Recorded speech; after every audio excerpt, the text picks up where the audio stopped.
Les pensées des autres te freinent et tu ne sais plus du tout quoi faire pour passer à l'action. Peu importe que ce soit ton conjoint qui ne comprend pas du tout ton activité, ta famille qui te critique ce que tu es en train de faire, ou bien même encore des amis à toi qui te disent que tes idées sont complètement nulles et complètement perchées. Alors bienvenue dans cet épisode, il est pour toi et ici je vais te donner 3 étapes pour comment continuer à passer à l'action quand tu as justement ce monologue intérieur, cette charge mentale, cette anxiété sur les pensées des autres qui peuvent te freiner. Alors comme tous les jeudis, on se retrouve pour un nouvel épisode d'Impact au féminin et sans plus attendre, rentrons dans l'épisode.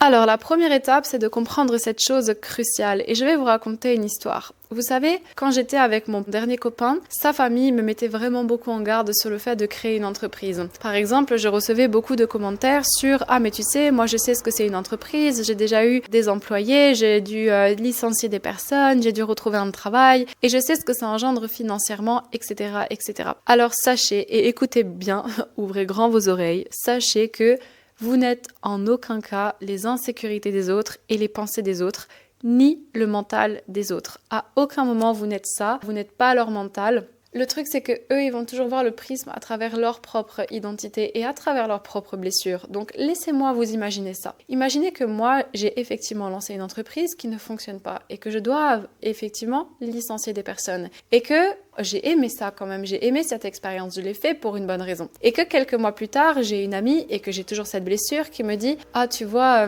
je vais aller lancer mon entreprise, j'ai trop envie de faire ça et puis je vais employer quelqu'un pour m'aider, etc. » Eh bien, forcément que moi, si je suis blessée de ça et que je suis très identifiée à ma tête, je vais le prendre comme une insécurité. Je vais lui dire « Ah, tu vois, elle aussi, elle le fait. » Et du coup, le cerveau va chercher la protection et peut-être que instinctivement je vais lui dire « Ah mais ne le fais pas, moi il m'est arrivé ça, moi il s'est passé ça ». Parce que d'un côté je suis toujours blessée et que j'aurais voulu aussi peut-être continuer, reconstruire ou le faire d'une manière différente. Alors la première des choses c'est que vous devez comprendre ça, vous devez prendre beaucoup de hauteur et arrêter de prendre les choses personnellement. Parce que si quelqu'un vous dit quelque chose dans un instant T, c'est peut-être même pas par rapport à vous mais par rapport à ses propres expériences. Et c'est pour ça, encore une fois, je le répète, que le livre Les 4 accords Toltec c'est vraiment une merveille. C'est une mine d'or. Si vous l'avez déjà lu, relisez-le autant de fois que vous pouvez. Parce que plus vous prenez les choses personnellement en vous disant « Ah, il me dit ça contre moi parce qu'il ne m'aime pas, parce qu'il ne me soutient pas », alors que ce n'est peut-être pas vrai. C'est peut-être que vous, à ce moment même, vous réveillez en fait chez lui une blessure et quelque chose qu'il n'a pas digéré. Et du coup, directement, son cerveau se met en protection et cherche quelque chose d'instinctif à vous répondre. Donc moi, ce que je vous conseille de faire, c'est que à chaque fois qu'on vous donne une opinion qui vous plaît pas ou qu'on vous dit effectivement que vous pouvez vous planter, qu'il y a ces risques-là, et oui, il y a ces risques-là. Et c'est là que j'en viens à mon deuxième point.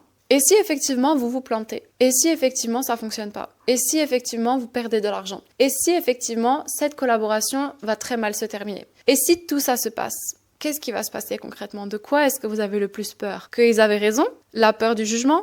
La peur qu'on vous dise « Ah ben tu vois, je te l'avais dit ». Parce qu'en réalité, c'est pas vraiment la peur de se cracher ou de pas réussir, entre guillemets, qui nous fait peur. C'est les émotions qu'on va ressentir par rapport à ça. C'est la peur du jugement, c'est l'émotion que je vais ressentir là. Je vais avoir honte, les yeux vont être braqués sur moi, du moins c'est ce que vous pensez. Les yeux vont être braqués sur moi, on va me dire que tu vois, je te l'avais dit. Et du coup, peut-être qu'on va plus me faire confiance par la suite. Et après que je vais ressentir tout ça en moi, c'est toujours une question de à quel point les émotions moins agréables font partie de votre vie. Et je vais vous dire quelque chose. Vous avez peut-être déjà vu récemment ma vidéo sur l'argent où je vous disais comment attirer l'argent en 2025. Et dans cette vidéo, je vous disais que la vie, elle vous met des situations et des événements justement pour que vous puissiez évoluer et que vous puissiez comprendre de cet événement-là quelque chose pour grandir. Si vous comprenez pas, ça se répète. Elle remet l'expérience, elle est maline. Donc, le truc, c'est que si aujourd'hui, vous vous dites que je dois absolument que vivre les émotions positives, ça ne fonctionnera pas. Parce que si les gens qui ont cette réussite, et je le vois, ils imaginent tout ça, ils se disent, et si effectivement ça fonctionne pas? Et si effectivement on se plante? Et si effectivement on perd de l'argent? Qu'est-ce qui va se passer? Eh bien, c'est pas grave, parce que je serai OK avec ça. Donc, est-ce que vous êtes OK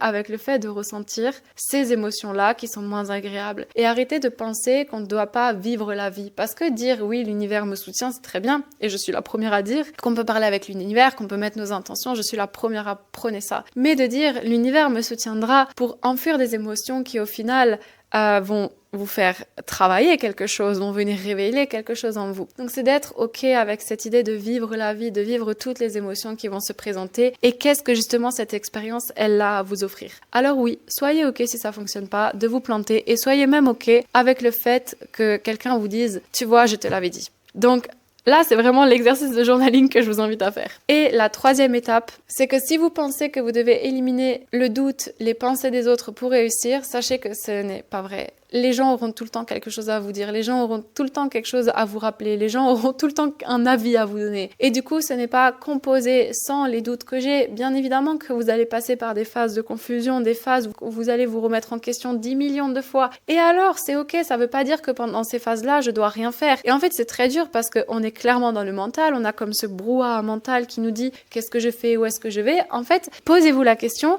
quelle est l'action la plus simple que je faisais jusqu'à maintenant qui va me permettre de continuer? Par exemple, moi, il y a des moments où dans mon entreprise, j'ai énormément de doutes. Il y a des moments où je sais plus quoi faire. Est-ce que je dois continuer comme ça? Est-ce que je dois pas changer des choses? Est-ce que je dois pas créer de nouveaux contenus? Il y a des moments où c'est ultra flou et même des moments où je me dis, est-ce que c'est encore fait pour moi? Donc vous voyez à quel point quand même. Donc il y a des moments où je me pose ces questions-là. Et quand je me pose ces questions-là, je me dis, il y a qu'une chose à faire pour savoir si c'est vraiment mon mental ou si c'est un ressenti. Eh bien, je prends les actions que je fais, les plus simples, les plus basiques, et je les continue. Qu'est-ce que c'est? Continuer à publier du contenu sur le design humain, continuer à faire des podcasts sur des choses qui me plaisent, continuer à faire des stories. Même si mon mental, il est complètement en alerte et qu'il en peut plus, je continue à le faire. Parce que si réellement j'aimais plus ça et que c'était quelque chose qui était faux pour moi, je me sentirais mal de le faire. C'est pas que je me poserais des questions à ce sujet, c'est que je me sentirais clairement mal de faire cette action parce que ce serait plus correct pour moi. Et là, il y a vraiment une différence en fait. Et des gens qui me disent, mais comment savoir si c'est encore fait pour moi ou plus fait pour moi? Mais tu sais quand c'est plus fait pour toi parce que t'en as ras-le-bol tout le temps, t'es pas bien, ça te donne de l'angoisse, tu veux même plus écrire un texte, alors que si quand même tu arrives à écrire un texte, à publier des choses sans trop te forcer et juste à faire les actions les plus simples, c'est pas forcément que c'est plus fait pour toi. C'est peut-être que ton mental, il est en train de te raconter plein de choses et tout ça, je vous l'ai déjà dit que votre hygiène de vie, elle joue tellement là-dedans. Si aujourd'hui vous êtes fatigué, que vous mangez mal et que vous êtes en contact avec des gens qui sont négatifs, qui vous disent toujours que c'est pas bien, que vous bloquez pas, que vous